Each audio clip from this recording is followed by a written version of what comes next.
This is K.M. Weiland, and you are listening to the 543rd episode of the Helping Writers Become Authors podcast. I hope you enjoyed this week's episode, Archetypal Character Arcs, Part 10, The Hero's Shadow Archetypes. Here in the 21st century, we often have a confused relationship with the hero archetype. On the one hand, he is everywhere, and we love him and resonate with him. On the other hand, his sheer omnipresence has inevitably highlighted his negative counter-archetypes in almost equal force. This is because wherever we find a would-be hero, we also find the potential for his regression into the coward and the bully. This is not because the hero is any more flawed than any of the other primary archetypal character arcs. As we've seen, every positive archetype is partnered with a polarity of passive-aggressive shadow archetypes. But the hero's negative archetypes are particularly interesting and cautionary simply because of the profound and implicit pervasiveness of the hero's journey in the literature and film of the last century.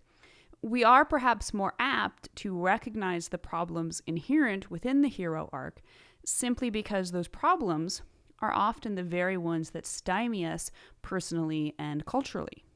In their classic examination of masculine archetypes, king, warrior, magician, lover, Robert Moore and Douglas Gillette point out the inherent, if comparative, immaturity found within the hero arc. There is much confusion about the archetype of the hero. It is generally assumed that the heroic approach to life or to a task is the noblest, but this is only partly true. The hero is, in fact, only an advanced form of boy psychology. The most advanced form, the peak, actually, of the masculine energies of the boy, the archetype that characterizes the best in the adolescent stage of development. Yet it is immature, and when it is carried over into adulthood as the governing archetype, it blocks men from full maturity.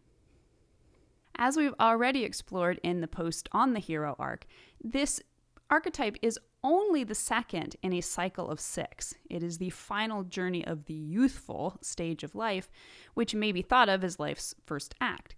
The arc itself is fundamentally about growing up in the fullest sense, not just individuating, which should be accomplished within the preceding maiden arc, but responsibly reintegrating into society as a full-fledged adult.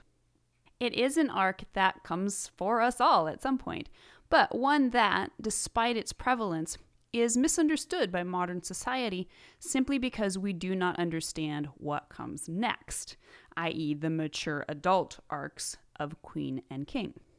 As Carol S. Pearson notes in The Hero Within, this is important beyond just character arcs and literature. She says, when the heroic journey was thought to be for special people only, the rest of us just found a secure niche and stayed there. Now we have no secure places in which to hide and be safe. In the contemporary world, if we do not choose to step out on our quest, it will come to get us. We are being thrust on the journey. That is why we all must learn its requirements. If, however, the hero fails to complete his transformation into the mature arcs of life's second act, he is very likely to instead transition sideways into his negative shadow archetypes, the coward and the bully. The coward represents the passive polarity within the hero's shadow, the bully, the aggressive polarity. Now, once again, with our series-wide reminder, the arcs and their related archetypes are alternately characterized as feminine and masculine. This is primarily indicating the ebb and flow between integration and individuation, among other qualities. Together, all 6 primary life arcs create a progression that can be found in any human life. In short, although I use feminine pronouns in relation to the feminine arcs and masculine pronouns in relation to the masculine arcs, archetypal representations within these journeys can be of any gender. The coward, a passive refusal to take responsibility. As with all of the passive counter-archetypes, we find the presence of the coward implicit within the beginning of the hero arc. However much the hero may long for adventure in the great wide somewhere, he is not about to unequivocally volunteer. In the very beginning of his journey, he will display his immaturity in his laziness, complacency, or even outright cowardice. Like Luke Skywalker at the beginning of his journey, he may whine and gripe a bit about his meaningless life in the middle of nowhere, but he won't summon the courage to leave it until the call to adventure arrives. And even then, he starts out, at least symbolically, refusing it. There are good reasons for this.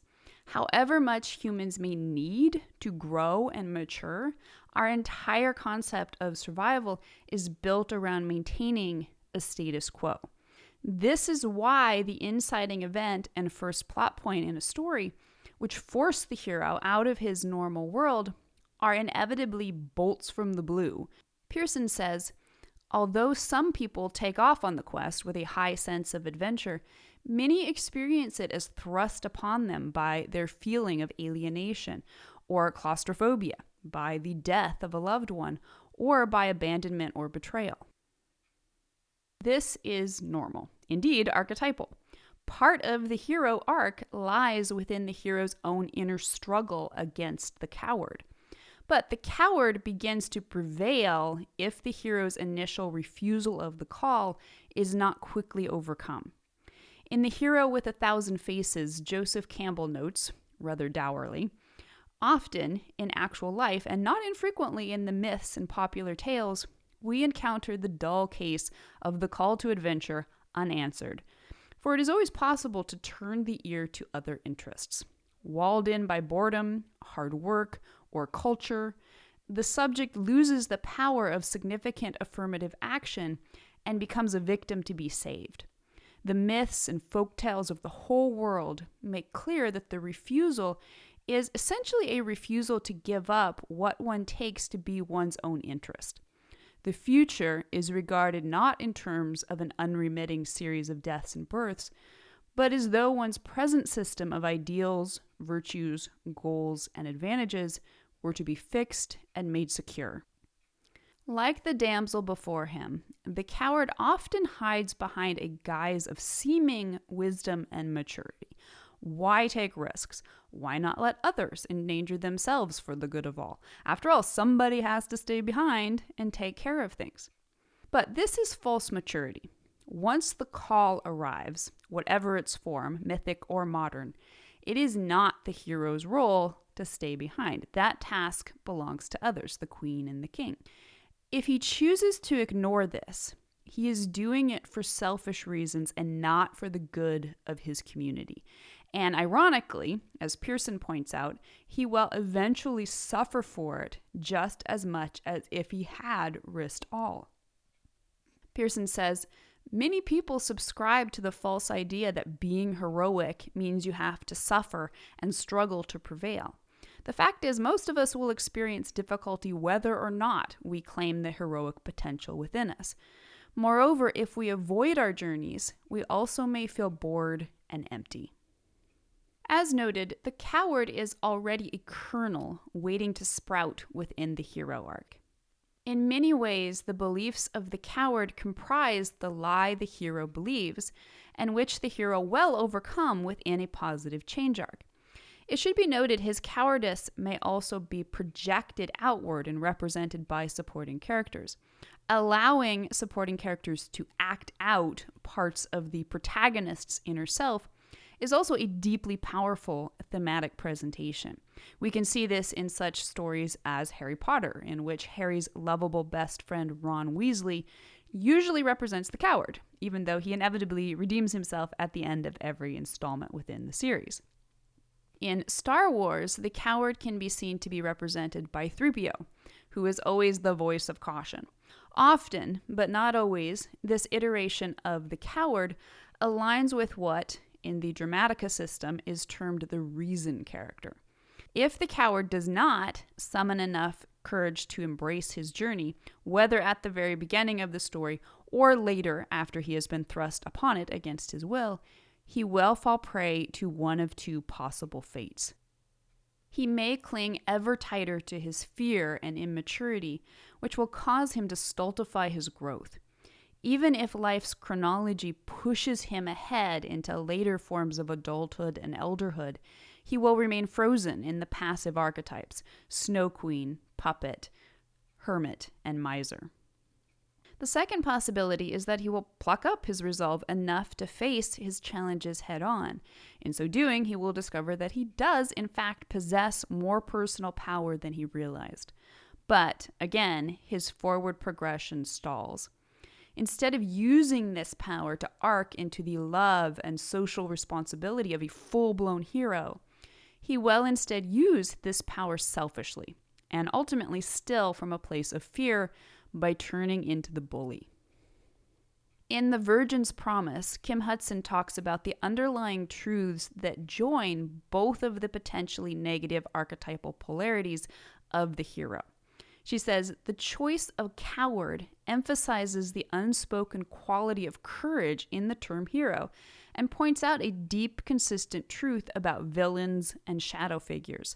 They are cowards, choosing a selfish and greedy path rather than the heroic path of self-sacrifice for the greater good.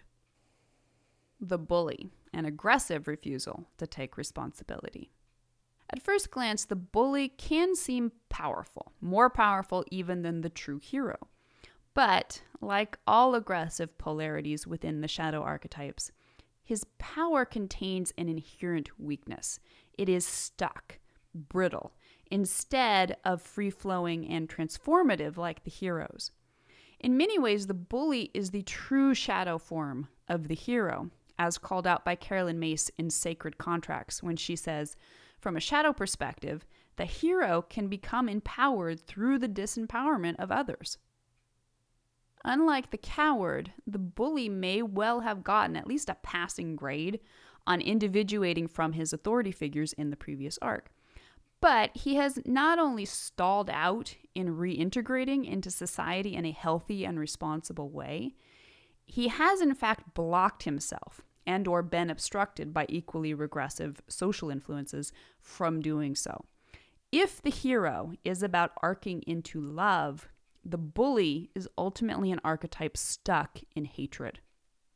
Deep down, he has embraced a societal wound in a way that not only prevents his healing and growth, but also causes him to fear and resent the idea of reintegrating into a larger community.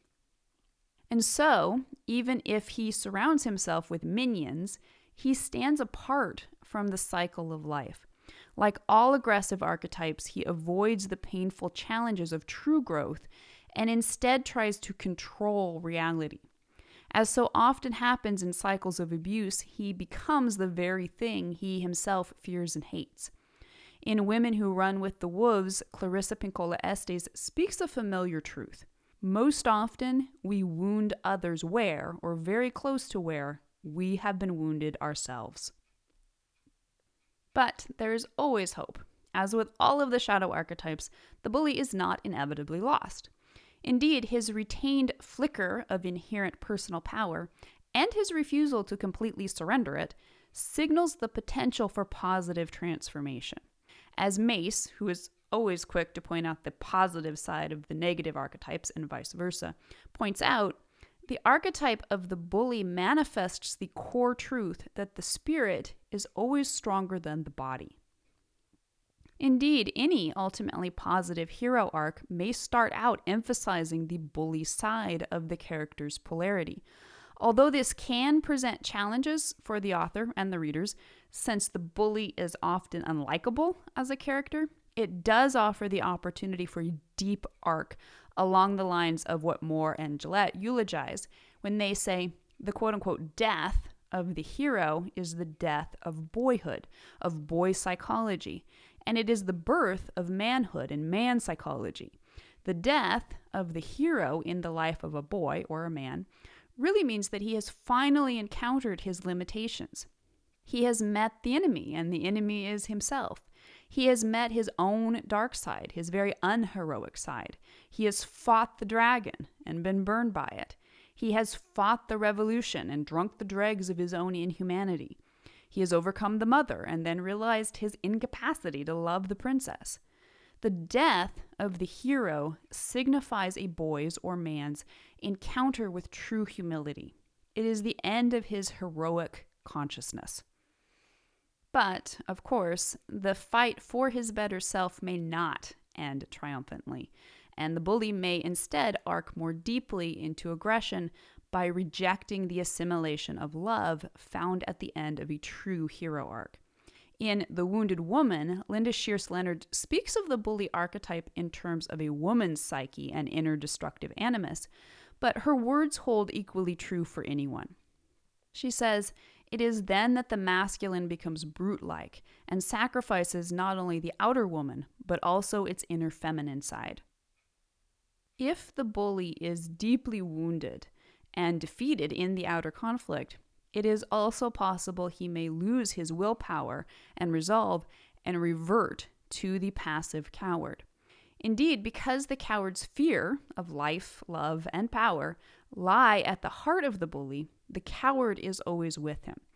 But only if his aggressive actions in the exterior conflict prove personally destructive will he abandon them.